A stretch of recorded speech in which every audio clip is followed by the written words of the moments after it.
नमस्कार दोस्तों, कैसे हैं आप सब लोग। उम्मीद है आप सब अच्छे होंगे और अपनी तैयारी को बड़े बेहतरीन ढंग से कर रहे होंगे। उत्तर प्रदेश के कई एग्ज़ाम आने वाले हैं, ये आप जानते हैं। यूपी पीसीएस की परीक्षा की डेट जो है आने वाली है। आरओ की भी डेट आने वाली है। उधर आपकी यूपी पुलिस की भी डेट जो है फाइनल होने वाली है। और जूनियर असिस्टेंट जो 5512 वैकेंसी है उसकी भी जो है डेट आने वाली है। ठीक है, तो इसलिए आपको जो है अभी से अपनी तैयारी में लग जाना है और तैयारी करनी है आपको बड़े बेहतरीन तरीके से। ठीक है, और इसी कड़ी में हम आपके साथ हैं और हम आपके लिए आज लेकर आए हैं Uttar Pradesh special current affair की जो है 4 नंबर की क्लास। चौथी क्लास हो जाती है ये Uttar Pradesh special current affair की। और इससे पहली क्लास अगर आपने नहीं देखी है तो आप हमारे चैनल पर विजिट करेंगे, वहाँ आपको उत्तर प्रदेश स्पेशल की करंट अफेयर की जो क्लास हैं वो आपको मिल जाएंगी। और इससे पहले अगर अभी तक आपने हमारे चैनल को सब्सक्राइब नहीं किया है तो आप सब्सक्राइब कर सकते हैं। वीडियो को अपने दोस्तों में भी शेयर कर सकते हैं। इस वीडियो की फ्री पीडीएफ पाने के लिए आप हमारे टेलीग्राम और व्हाट्सएप चैनल से जुड़ सकते हैं। हमारे चैनल पर फ्री पीडीएफ मिलती है केवल स्टडी विद एलिसलेक्स पर। तो चलिए देर न करते हुए शुरू कर लेते हैं आज की इंपॉर्टेंट क्वेश्चन की क्लास, उत्तर प्रदेश स्पेशल के करंट अफेयर। सारे क्वेश्चन विद डिटेल डिस्कस करेंगे और बेहतरीन क्वेश्चन जो है हम डिस्कस करने वाले हैं। ये वो क्वेश्चन है जो आपकी परीक्षा में आपसे पूछे जा सकते हैं। सबसे पहला क्वेश्चन हो जाएगा हमारा, उत्तर भारत का पहला मानव डीएनए बैंक कहाँ बनाया गया है। ये आप सभी जानते हैं, जहाँ आपका पहला वर्ड आ जाता है वो अपने आप में जो है इम्पोर्टेंट हो जाता है। तो मानव डीएनए बैंक बनाया गया है, ये उत्तर भारत का पहला हो जाता है। ये भी बहुत बड़ी बात हो जाती है, उत्तर भारत का हो जाता है, पहला हो जाता है। तो ये बनाया गया है आपका वाराणसी में। ठीक है, ऑप्शन नंबर ए हो जाता है आपका करेक्ट आंसर। वाराणसी में पहला मानव डीएनए बैंक बनाया गया है। और इसके लिए इम्पोर्टेंट और क्या हो सकता है, तो बनारस हिंदू विश्वविद्यालय यानी बीएचयू में उत्तर भारत का पहला मानव डीएनए बैंक बनाया जा रहा है। और बीएचयू के जंतु विज्ञान विभाग के ज्ञानेश्वर लैब में 30 जनवरी 2024 को ऑटोमेटेड डीएनए एक्सट्रैक्टर मशीन भी लगाई जा चुकी है। ठीक है, इस क्वेश्चन को पढ़ने के बाद आपको आइडिया हो गया है किस तरह के जो है ये क्वेश्चन है और किस तरह से आपसे पूछे जा सकते हैं। क्वेश्चन नंबर हो जाता है हमारा 2, हाल ही में उत्तर प्रदेश के किस शहर की बांसुरी को जीआई टैग मिला है। उत्तर प्रदेश के किस शहर की हो जाती है बांसुरी जिसको जीआई टैग दिया गया है। तो ये जो बांसुरी है जीआई टैग वाली, ये है आपकी पीलीभीत की। ठीक है, ऑप्शन नंबर ए हो जाता है इसका भी करेक्ट आंसर। पीलीभीत की बांसुरी को जीआई टैग मिला है। इसके अलावा कुछ और को भी जो है जीआई टैग दिया गया है। मथुरा के सांजी क्राफ्ट को मिला है जीआई टैग। पीलीभीत की बांसुरी को भी मिल जाता है जीआई टैग। संभल के बोन क्राफ्ट को मिल जाता है जीआई टैग। रामपुर के पेंच वर्क को मिल जाता है। चित्रकूट के वुडन क्राफ्ट और खिलौने के लिए जो है जीआई टैग हासिल हुआ है इन सभी को। ये सारे जो हैं जीआई टैग आपको याद रखने, इनसे आपका एक क्वेश्चन तो 100% ही जो है बनने वाला है। ठीक है, ये आपको याद रखना है, 100% क्वेश्चन यहाँ से बनने वाला है आपका। क्वेश्चन नंबर हो जाता है हमारा 3, हाल ही में किस संस्थान के वैज्ञानिकों के द्वारा जंग कवक यानी रस्ट फंगस की नई प्रजाति की खोज की गई है। जंग कवक हो जाता है, फंगस की नई प्रजाति हो जाती है। ठीक है, और ये किस संस्थान के वैज्ञानिकों के द्वारा इसकी खोज की गई है। तो ये जो खोज की गई है ये की गई है बीएचयू वाराणसी के जो वैज्ञानिक हैं उनके द्वारा इसकी खोज की गई है।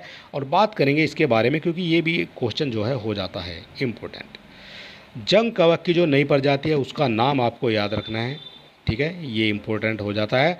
सारे क्वेश्चन आपको ऐसे मिलेंगे जो आपकी परीक्षा से संबंधित हैं। ठीक है, जंग कवक की नई प्रजाति का नाम निशोप सोरेसी हो जाता है और ये बीएचयू वाराणसी के वैज्ञानिकों के द्वारा जो है खोजी गई है जंग कवक की नई प्रजाति की खोज। इसके बाद क्वेश्चन नंबर हो जाता है हमारा 4, जनवरी 2024 में अयोध्या रेलवे स्टेशन का नया नाम क्या रखा गया है। अयोध्या रेलवे स्टेशन का नया नाम रखा गया है, क्या हो जाता है, Ramji railway station, Raja Ram railway station, Ram Sita railway station या अयोध्या धाम रेलवे स्टेशन। तो ये क्वेश्चन हमने पहले भी आपको कराया था एक बार और इसका जो करेक्ट आंसर है ये हो जाता है आपका ऑप्शन नंबर डी, अयोध्या धाम रेलवे स्टेशन इसका जो है नया नाम हो जाता है। इसके बाद क्वेश्चन नंबर 5 हो जाएगा, हाल ही में धर्मेंद्र प्रधान के द्वारा पीएम श्री स्कूलों का शुभारंभ प्रदेश के किस जनपद में किया गया है। ये पीएम श्री स्कूल हैं, ये आजकल जो है सुर्खियों में चल रहे हैं और इन स्कूलों का जो शुभारंभ है वो प्रदेश के किस जनपद में किया गया है। तो ये किया गया है आपका लखनऊ में। ठीक है, ऑप्शन नंबर ए हो जाता है आपका करेक्ट आंसर। धर्मेंद्र प्रधान जी के द्वारा किया गया है पीएम श्री स्कूलों का शुभारंभ। अगला क्वेश्चन है क्वेश्चन नंबर 6। उत्तर प्रदेश के किस जनपद में रामायण वैक्स म्यूजियम का निर्माण शुरू कर दिया गया है? रामायण वैक्स म्यूजियम का जो निर्माण है वो शुरू किया गया है, तो ये शुरू किया गया है आपका अयोध्या में। ठीक है, ऑप्शन नंबर डी हो जाता है इसका करेक्ट आंसर। अयोध्या में शुरू किया गया है आपका रामायण वैक्स म्यूजियम का निर्माण। ये भी इंपॉर्टेंट क्वेश्चन है क्योंकि कहीं ना कहीं जो है राम से ही जुड़ा हुआ है और इस तरह के क्वेश्चन आपकी परीक्षाओं में ज़्यादातर जो है पूछ लिए जाते हैं। अगला क्वेश्चन है हमारा क्वेश्चन नंबर 7। वर्ष 2024 में देश के सबसे बुजुर्ग सांसद डॉक्टर शफीकुर रहमान बर्क का निधन हुआ है। इनका संबंध किस राज्य से था? ये देश के हो जाते हैं सबसे बुजुर्ग सांसद हो जाते हैं। ठीक है, इनकी पार्टी भी आपको बतानी है कौन सी हो जाएगी। अगर आप इस क्वेश्चन का आंसर जानते हैं तो आप हमें कमेंट बॉक्स में लिख सकते हैं। बताइए ये जो है किस पार्टी से संबंधित हैं, सबसे बुजुर्ग सांसद हैं और किस जिले से संबंधित हैं और किस राज्य से संबंधित है, ये भी आपको बताना है। तो इसका जो करेक्ट आंसर हो जाता है, हम उत्तर प्रदेश स्पेशल पढ़ रहे हैं तो आधे बच्चों ने तो इसका आंसर लगा भी दिया होगा, तो ये हो जाता है आपका ऑप्शन सी यानी उत्तर प्रदेश। ठीक है, ये समझने वाली थोड़ी सी बात है। उत्तर प्रदेश से संबंधित हो जाते हैं डॉक्टर शफीकुर रहमान। ठीक है, इनका हाल फिलहाल में हुआ है निधन। इम्पोर्टेंट और क्या हो सकता है यहाँ से, तो ये 17वीं लोकसभा के सबसे बुजुर्ग सांसद थे। यहाँ से ये इंपॉर्टेंट हो सकता है, आपसे यही पूछ लिया जाएगा कि कौन सी लोकसभा में सबसे बुजुर्ग सांसद रहे हैं, तो ये रहे हैं 17वीं लोकसभा में और समाजवादी पार्टी से जो है सांसद थे। ठीक है, ये भी आपको याद रखना है किस पार्टी से सांसद थे, तो समाजवादी पार्टी से सांसद थे और समाजवादी पार्टी के जो अध्यक्ष हैं वो हैं इस समय अखिलेश यादव। ठीक है, ये भी आपको याद रखना है। 94 साल की उम्र में इनका निधन हुआ है शफीकुर रहमान बर्क का और मुरादाबाद के निजी अस्पताल में जो है इन्होंने अपनी अंतिम सांसें ली है। कितनी उम्र हो जाती है? 94 साल की उम्र हो जाती है। 3 क्वेश्चन आपके बन जाते हैं। एक तो यहाँ से पूछा जाएगा 17वीं लोकसभा से जो है संबंधित है, समाजवादी पार्टी से भी संबंधित है और 94 साल की जो है इनकी उम्र हो जाती है। ये तीनों जो है पॉइंट आपको याद रखने हैं। इसके बाद अगला क्वेश्चन है हमारा 8 नंबर। हाल ही में किस राज्य की सरकार के द्वारा अविकसित शहरों के विकास को गति देने हेतु आकांक्षी शहर कार्यक्रम शुरू किया गया है? ये कौन सा कार्यक्रम हो जाता है? आकांक्षी शहर कार्यक्रम, और ये अविकसित शहरों को विकास को गति देने के लिए शुरू किया गया है। तो ये शुरू किया गया है आपका उत्तर प्रदेश में। ऑप्शन नंबर ए हो जाता है इसका करेक्ट आंसर। इसके बाद क्वेश्चन नंबर आ जाता है हमारा 9। हाल ही में किसे उत्तर प्रदेश के निर्वाचन आयुक्त के रूप में नियुक्त किया गया है? ये क्वेश्चन कई बार आपकी परीक्षाओं में पहले भी पूछा गया है। हालांकि ये करंट का क्वेश्चन होता है लेकिन समय आने पर आपसे पूछ लिया जाता है। कई बार ये पहले भी देखा गया है चुनाव आयुक्त के बारे में। तो चुनाव आयुक्त कौन हो जाते हैं उत्तर प्रदेश के जो हाल फिलहाल में नियुक्त हुए हैं? ये हो जाते हैं आरपी सिंह। ठीक है, ऑप्शन नंबर ए हो जाता है इसका करेक्ट आंसर। क्वेश्चन नंबर हो जाता है हमारा 10। वर्ष 2024 में शोधकर्ताओं ने किस राज्य में तितलियों की 8 नई प्रजातियों की खोज की है? कौन सा राज्य हो जाता है जिसमें शोधकर्ताओं ने 8 तितलियों की नई प्रजातियों की खोज की है? तो ये भी हो जाता है अपना Uttar Pradesh. Option number D हो जाता है इसका करेक्ट आंसर। 8 तितलियों की प्रजातियों की खोज की गई है शोधकर्ताओं के द्वारा। ये क्वेश्चन हमारा अप्रैल से आ जाता है। Question number 11। अप्रैल 2024 में उत्तर प्रदेश के कितने उत्पादों को जीआई टैग प्रदान किया गया है? ये अप्रैल में किया गया है। ठीक है, अप्रैल 2024 में किया गया है। तो एक साथ कितने उत्पादों को जीआई टैग दिया गया है? तो ये दिया गया है अप्रैल में 15 उत्पादों को। ठीक है, कौन कौन से हो जाएंगे ये हम आपको बताएंगे बाद में। ठीक है, फिलहाल आपको इस क्वेश्चन का आंसर याद रखना है। अप्रैल की बात की गई है तो अप्रैल का जो उत्पादों को जीआई टैग दिया गया है ये दिया गया है 15 उत्पादों को। अगला क्वेश्चन हो जाता है हमारा 12 नंबर। हाल ही में गेहूं की नई प्रजाति को उत्तर प्रदेश के किस संस्थान के द्वारा विकसित किया गया है जिसमें पानी की कम आवश्यकता होती है? ये जो गेहूं की प्रजाति है इसमें पानी की कम आवश्यकता होती है, तो ये ही आपको बताना है वो कौन सा संस्थान हो जाता है जिसके द्वारा ये विकसित की गई है। तो ये जो संस्थान है ये हो जाता है आपका चंद्रशेखर आज़ाद कृषि एवं प्रौद्योगिकी विश्वविद्यालय। ठीक है, ये हो जाता है आपका संस्थान और ऑप्शन नंबर ए हो जाता है इसका करेक्ट आंसर। अगला क्वेश्चन है हमारा 13 नंबर हो जाएगा अगला क्वेश्चन। हाल ही में उत्तर प्रदेश के किस संस्थान के द्वारा छात्र के द्वारा आवाज़ और सोच में नियंत्रित होने वाली व्हील चेयर का निर्माण किया गया है। उत्तर प्रदेश के किस संस्थान के छात्र हो जाते हैं जिनके द्वारा सोच से और आवाज़ से नियंत्रित होने वाली व्हील चेयर का जो है निर्माण किया गया है? तो ये जो छात्र हो जाते हैं MNNIT प्रयागराज के ये छात्र हो जाते हैं जिनके द्वारा ये महत्वपूर्ण और इम्पोर्टेंट जो है ये व्हील चेयर इन्होंने इसका निर्माण किया है, क्योंकि ये आवाज़ से भी नियंत्रित होगी और अपनी सोच से भी नियंत्रित होगी। ठीक है, ये बहुत बड़ी बात हो जाती है। इन छात्रों के द्वारा इतने अच्छे प्रोजेक्ट के लिए इनकी सराहना करना भी ज़रूरी हो जाता है। अगला क्वेश्चन है हमारा 14 नंबर। यूपी निर्माण विधेयक 2024 के मसौदे को राज्य कैबिनेट ने मंजूरी दे दी है। इसका प्राथमिक उद्देश्य क्या है? प्राथमिक उद्देश्य क्या हो जाता है ये आपको बताना है। तो यूपी निर्माण विधेयक 2024 के मसौदे को राज्य कैबिनेट ने मंजूरी दी है।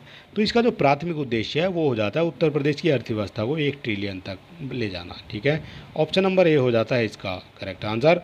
और इस तरह के जो ये कानून है ये लागू करने वाला उत्तर प्रदेश हो जाता है आपका चौथा राज्य। और इससे पहले गुजरात, राजस्थान और कर्नाटक जो है इस कानून को पहले ही पारित कर चुके हैं। अगला क्वेश्चन हमारा 15 नंबर। हाल ही में किस राज्य की सरकार की घोषणा के अनुसार प्रदेश के वन विभाग के द्वारा मित्र वन स्थापित किए जाएंगे? किस राज्य में जो है मित्र वन स्थापित किए जाने की घोषणा है की गई है? तो ये किए जाने हैं आपके उत्तर प्रदेश राज्य में मित्र वन स्थापित किए जाएंगे। बात करेंगे इसके बारे में। उत्तर प्रदेश की योगी आदित्यनाथ सरकार ने अन्य राज्यों और केंद्र शासित प्रदेशों, नेपाल के साथ सीमा साझा करने वाले राज्यों के 35 जिलों में मित्र वन स्थापित करने की एक बड़ी पहल की घोषणा कर दी है। ठीक है, ये भी जो है इम्पोर्टेंट हो जाता है। और ये मित्र वन जो स्थापित करने को जो व्यापक वृक्षारोपण इसके दिन किया जाएगा। अगला क्वेश्चन है हमारा 16 नंबर। भारत के पहले स्वदेशी रूप से निर्मित क्रैश फायर टेंडर यानी दमकल का जो निर्माण है उत्तर प्रदेश की किस संस्था के द्वारा किया गया है? ये हो जाता है क्रैश फायर टेंडर। ठीक है, दमकल की गाड़ी हो जाती है, आपने देखी होगी आग बुझाने वाली। तो इसका जो निर्माण है वो किस संस्था के द्वारा किया गया है? ये पहली हो जाती है स्वदेशी रूप से। तो इसका जो निर्माण किया गया है वो किया गया है आपका भारतीय MSME फर्म नोएडा के द्वारा। ऑप्शन नंबर ए हो जाता है इसका करेक्ट आंसर। इम्पोर्टेंट क्वेश्चन है आपकी परीक्षा के लिए। भारतीय वायुसेना यानी IAF ने 291 करोड़ रुपए के अनुबंध पर हस्ताक्षर होने के बाद 14 महीने के भीतर नोएडा स्थित एक भारतीय MSME फर्म द्वारा निर्मित पहला स्वदेशी रूप से डिजाइन किया गया क्रैश फायर टेंडर वितरित कर दिया है। ठीक है, ये इम्पोर्टेंट हो जाता है। और ये हो जाता है नोएडा के अंदर जो स्थित है MSME की फर्म, वहाँ से जो है इसको डिजाइन किया गया है। ठीक है, कुछ इस तरह का है, ये आप देख सकते हैं इमेज के माध्यम से। और इंडियन एयरफोर्स जो है receive first indigenously design crash fire tender from Noida based firm. ठीक है, ये आपको याद रखना है, फोटो के हिसाब से आपको देख लेना है। क्वेश्चन नंबर 17 की बात करेंगे। 10 सौर ऊर्जा परियोजनाएं शुरू करने के बाद उत्तर प्रदेश का कौन सा क्षेत्र ऊर्जा केंद्र बन गया है? 10 सौर ऊर्जा परियोजनाएं जो शुरू की गई हैं, तो ये कौन सा क्षेत्र हो जाता है आपका जिसमें शुरू की गई हैं 10 सौर ऊर्जा परियोजनाएं? तो ये जो क्षेत्र हो जाता है उत्तर प्रदेश का, ये हो जाता है बुंदेलखंड। ठीक है, बुंदेलखंड का क्षेत्र हो जाता है। 10 सौर परियोजनाएं भी जो हैं वहाँ पर शुरू हो जाती हैं। और इसके बाद बुंदेलखंड में लगभग 10 सौर ऊर्जाएँ परियोजनाएं शुरू की गई हैं और इनसे 3000 मेगावाट से अधिक की बिजली पैदा भी होगी। क्वेश्चन नंबर हो जाता है हमारा 18। उत्तर प्रदेश के किस संस्थान ने सुपर बग से लड़ने के लिए नैनो कैरियर डिलीवरी सिस्टम का निर्माण किया है? तो ये भी उत्तर प्रदेश के जो है हो जाते हैं वैज्ञानिक। और ये संस्थान कौन सा है? तो ये जो संस्थान है ये हो जाता है आपका इलाहाबाद विश्वविद्यालय। ठीक है, इलाहाबाद विश्वविद्यालय में सुपर बग से लड़ने के लिए नैनो कैरियर डिलीवरी सिस्टम का निर्माण किया गया है। अच्छा, ये सुपर बग क्या है? तो ये हो जाता है हॉस्पिटल्स में ऐसे सुपर बग पाए जाते हैं जिन पर एंटीबायोटिक्स दवाएं बेअसर साबित होती हैं, इनको कहा जाता है आपका सुपर बग। ठीक है, ये सुपर बग हो जाते हैं और ये अपने जहाँ तक ये फैल सकते हैं उससे भी ज़्यादा क्षेत्र में जो है फैलकर जो है बैक्टीरिया फैलाते हैं। अगला क्वेश्चन हो जाता है हमारा 19 नंबर। उत्तर प्रदेश के बुंदेलखंड क्षेत्र के किस जिले में डिफेंस कॉरिडोर स्थापित किए जाने की घोषणा की गई है। उत्तर प्रदेश के बुंदेलखंड क्षेत्र के किस जिले में डिफेंस कॉरिडोर स्थापित किए जाएंगे, ये आपको याद बताना है। और आपको ये भी पता होना चाहिए कि बुंदेलखंड में कितने ज़िले हैं। ठीक है, 7 ज़िले हो जाते हैं बुंदेलखंड में, ये हम आपको पहले ही बता चुके हैं। तो ये ज़िला हो जाता है आपका चित्रकूट। ठीक है, बुंदेलखंड के चित्रकूट में डिफेंस कॉरिडोर स्थापित करने की योजना बनाई गई है। इसके अलावा इम्पोर्टेंट और क्या हो जाएगा, तो यूपी के चित्रकूट में डिफेंस कॉरिडोर बनाने का जो रास्ता है वो साफ़ हो गया है। लंबी जांच हुई है, लंबी जांच के बाद पता चला है, पर्यावरण मंत्रालय ने भी उसको मंजूरी दे दी है। और ये कहाँ होगा, तो करवी में खुटरिया गांव की ज़मीन पर लगभग 60 हेक्टेयर में विकसित होने वाला है डिफेंस कॉरिडोर। और इसमें जो है ड्रोन से लेकर हेलीकॉप्टर, गोला बारूद से लेकर तोप तक जो है बनाई जाएगी। ठीक है, ये भी इम्पोर्टेंट हो जाता है। सभी चीज़ें लेकर छोटी से बड़ी तक वहाँ पर सभी चीज़ें बनाई जाएंगी। इसके बाद आपके लिए इम्पोर्टेंट ये भी हो जाता है कि बुंदेलखंड उत्तर प्रदेश के जो हैं 7 ज़िले हो जाते हैं। कौन कौन से, चित्रकूट, बांदा, झांसी, जालौन, हमीरपुर, महोबा और एक हो जाता है 7वां आपका ललितपुर। ये आपका हो जाता है इम्पोर्टेंट। और आज का हमारा हो जाता है ये क्वेश्चन नंबर 20। उत्तर प्रदेश की किस जनपद में प्रदेश का पहला गिलास स्काई वॉक ब्रिज बनाया गया है, ये आपको बताना है। पहला हो जाता है उत्तर प्रदेश का, इसलिए इम्पोर्टेंट भी हो जाता है। ठीक है, आपको समझ लेना है, ये पहला हो जाता है उत्तर प्रदेश का गिलास स्काई वॉक ब्रिज। और ये इम्पोर्टेंट क्वेश्चन है क्योंकि ये जो कहीं ना कहीं जो है हमारे भगवान श्री राम जी से संबंधित है, तो इसलिए इसको आपको स्पेशल तरीके से जो है पढ़ लेना है। फिलहाल बात की गई है कहाँ बनाया गया है, तो ये बनाया गया है चित्रकूट में। ऑप्शन नंबर बी हो जाता है इसका करेक्ट आंसर। और इसके जो इंपॉर्टेंट पॉइंट है वो क्या हो जाते हैं, इमेज भी जो है दिखाई गई है यहाँ पर। और चित्रकूट के तुलसी झरना में उत्तर प्रदेश के पहले गिलास स्काई वॉक ब्रिज का निर्माण किया गया है। और भगवान राम के धनुष और तीर की तरह दिखने वाला ये आकर्षक पुल का जो निर्माण है 3.70 करोड़ रुपए की लागत से कोदंड वन क्षेत्र में किया गया है। इसकी इमेज आप देख सकते हैं। ठीक है, ये इम्पोर्टेंट क्वेश्चन है, वेरी वेरी इंपॉर्टेंट, आप इसको लगा सकते हैं। ये कुछ इस तरह से भगवान राम के धनुष के समान जो है इसको बनाया गया है। ठीक है, ये हो जाता है आपका पहला गिलास स्काई वॉक ब्रिज। ठीक है, इस पर वॉक करेंगे और कुछ जो है लिमिट है कितने लोग एक बार में इस पर जा सकते हैं। इसके बाद सबसे इम्पोर्टेंट है, अगर अभी तक आपने हमारे चैनल को सब्सक्राइब नहीं किया है तो आप सब्सक्राइब कर सकते हैं। वीडियो को अपने दोस्तों में भी शेयर कर सकते हैं, हमें मोटिवेट करने के लिए एक लाइक भी आप कर सकते हैं। और सबसे ज़रूरी बात, अगर आप इसकी फ्री PDF लेना चाहते हैं तो आप हमारे टेलीग्राम या फिर हमारे व्हाट्सएप चैनल से जुड़ सकते हैं। दोनों के लिंक आपको डिस्क्रिप्शन में दे दिए गए हैं और वहाँ पर आपको जो है इसकी फ्री PDF मिल जाएगी। तो चलिए दोस्तों, मिलते हैं नेक्स्ट वीडियो में और तब तक के लिए नमस्कार, जय हिंद।